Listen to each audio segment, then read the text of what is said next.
Chapitre 2.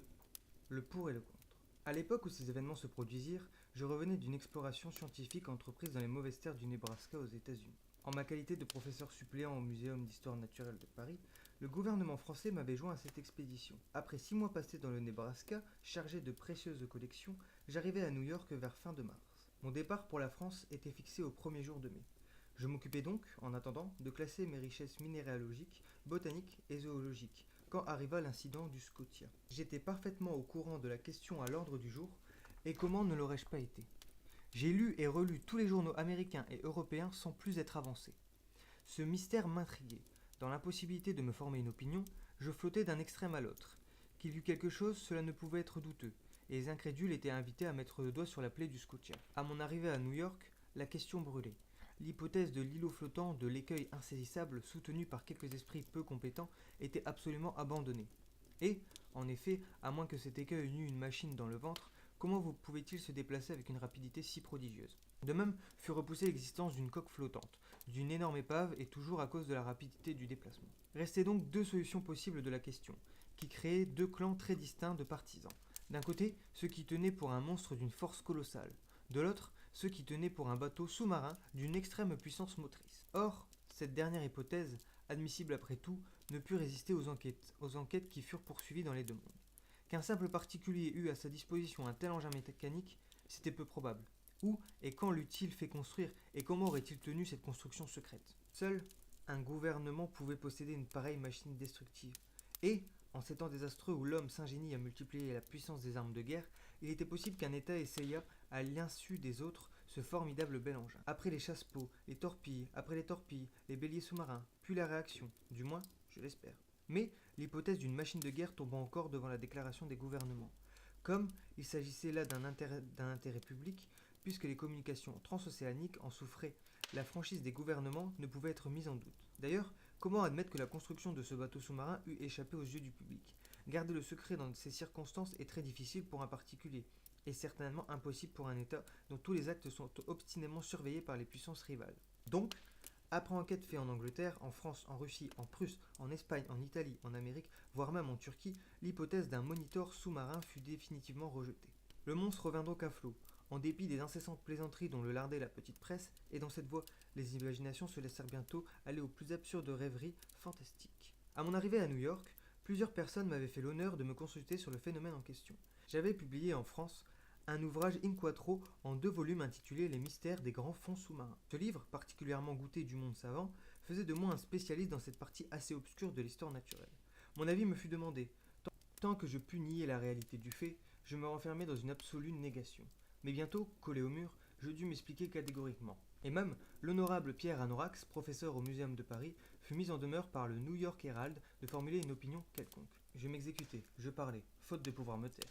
Je discutais la question sous toutes ses faces, politiquement et scientifiquement, et je donne ici un extrait d'un article très nourri que je publiai dans le numéro du 30 avril. Ainsi donc, disais-je, après avoir examiné une à une les diverses hypothèses, toute autre supposition étant rejetée, il faut nécessairement admettre l'existence d'un animal marin d'une puissance excessive. Les grandes profondeurs de l'océan nous sont totalement inconnues.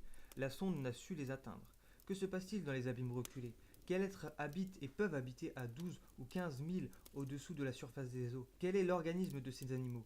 On saurait à peine les conjecturer. Cependant, la solution du problème qui m'est soumis peut affecter la forme du dilemme. Ou nous connaissons toutes les variétés d'êtres qui peuplent notre planète, ou nous ne les connaissons pas.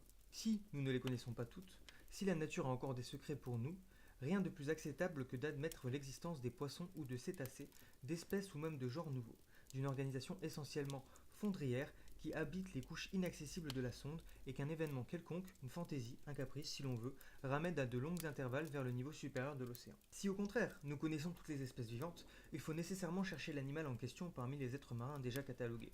Et dans ce cas, je serais disposé à l'admettre, l'existence d'un narval géant. Le narval vulgaire, ou licorne de mer, atteint souvent une longueur de 60 pieds. Quintupler, décupler même cette dimension, donner à ce cétacé une force proportionnelle à sa taille, accroissez ses armes offensives et vous obtenez l'animal voulu. Il aura les proportions déterminées par les officiers du Shannon, l'instrument exigé par la perforation du Scotia et la puissance nécessaire pour entamer la coque d'un steamer. En effet, le narval est armé d'une sorte d'épée d'ivoire, d'une hallebarde suivant l'expression de certains naturalistes. C'est une dent principale qui a la dureté de l'acier. On a trouvé quelques-unes de ces dents implantées dans le corps des baleines que le narval attaque toujours avec succès. D'autres ont été arrachées, non sans peine, de carènes de vaisseaux qu'elles avaient percées d'outre en outre, comme un forêt perd un tonneau. Le musée de la faculté de médecine de Paris possède une de ces défenses longue de 2 mètres 25 cm et large de 48 cm à sa base. Eh bien, supposez l'arme 10 fois plus forte et l'animal 10 fois plus puissant. Lancez-le avec une rapidité de 20 000 à l'heure, multipliez sa masse par sa vitesse et vous obtenez un choc capable de produire la catastrophe demandée. Donc, jusqu'à plus amples informations, j'opinerai pour une licorne de mer de dimension colossale, armée non plus d'une hallebarde, mais d'un véritable éperon, comme les frégates cuirassées ou les rames de guerre, dont elle aurait à la fois la masse et la puissance motrice. Ainsi s'expliquerait ce phénomène inexplicable, à moins qu'il n'y ait rien en dépit de ce qu'on ait entrevu, vu, senti et ressenti, ce qui est encore possible. Ces derniers mots étaient d'une lâcheté de ma part, mais je ne voulais jusqu'à point couvrir ma dignité de professeur et ne pas trop prêter au rire aux Américains qui rient bien quand ils rient. Je me réservais une échappatoire. Au fond, j'admettais l'existence du monstre. Mon article fut chaudement discuté, ce qui valut un grand retentissement. Il ralliait un certain nombre de partisans, la solution qu'il proposait d'ailleurs laissait libre carrière à l'imagination. L'esprit humain se plaît à ces conceptions grandioses d'êtres surnaturels. Or, la mer est précisément leur meilleur véhicule, le seul milieu où ces géants, près desquels les animaux terrestres, éléphants ou rhinocéros ne sont que des nains, puissent se produire et se développer. Les masses liquides transportent les plus grandes espèces connues des mammifères et peut-être celles-telles des mollusques d'une incomparable taille, des crustacés effrayants à contempler, tels que seraient les homards de 100 mètres ou des crabes pesant 200 tonnes. Pourquoi non ? Autrefois, les animaux terrestres contemporains des époques géologiques, les quadrupèdes, les quadrumanes, les reptiles, les oiseaux étaient construits sur des gabarits gigantesques. Le Créateur les avait jetés avec un moule colossal que le temps a réduit peu à peu.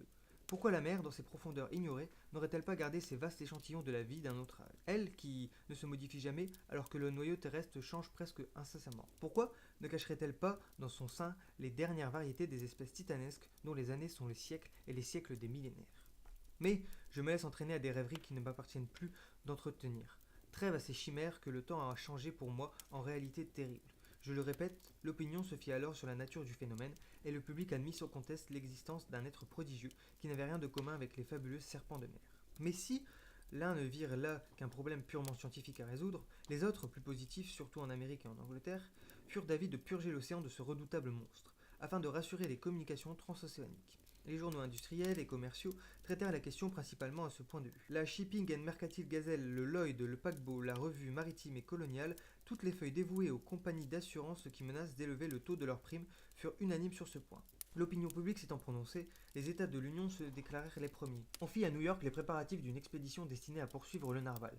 Une frégate de grande marche, l'Abraham Lincoln, se mit en mesure de prendre la mer au plus tôt. Les arsenaux furent ouverts au commandant Farragut, qui pressa activement l'armement de sa frégate. Précisément, et ainsi que cela arrive toujours, du moment que l'on fut décidé à poursuivre le monstre ne réapparut plus. Pendant 2 mois, personne n'en entendit parler. Aucun navire ne le rencontra. Il sembla que cette licorne eût connaissance des complots qui se tramaient contre elle. On en avait tant causé, et même par le câble transatlantique. Aussi, les plaisants prétendaient-ils que cette fine mouche avait arrêté au passage quelques télégrammes dont elle faisait maintenant son profit. Donc, la frégate armée pour la campagne lointaine et pourvue de formidables engins de pêche, on ne savait plus où la diriger, et l'impatience allait croisant quand, le 2 juillet, on apprit qu'un steamer de la ligne de San Francisco de Californie à Shanghai avait revu l'animal, 3 semaines auparavant dans le mer septentrionale du Pacifique. L'émotion causée par cette nouvelle fut extrême. On n'accorda pas 24 heures de répit au commandant Farragut. Ses vivres étaient embarqués, ses soutes regorgeaient de charbon, pas un homme ne manquait à son rôle d'équipage. Il n'avait qu'à allumer ses fourneaux, à chauffer, à démarrer. On ne lui eût pas pardonné une demi-journée de retard. D'ailleurs, le commandant Farragut ne demandait qu'à partir. 3 heures avant que l'Abraham Lincoln ne quittait le pier de Brooklyn, j'ai reçu une lettre libellée en ces termes. Monsieur, si vous voulez vous joindre à l'expédition de l'Abraham Lincoln, le gouvernement de l'Union verra avec plaisir que la France soit représentée par vous dans cette entreprise. Le commandant Farragut tient une cabine à votre disposition. Très cordialement, votre J.B. Hobson, secrétaire de la Marine. Fin du chapitre 2.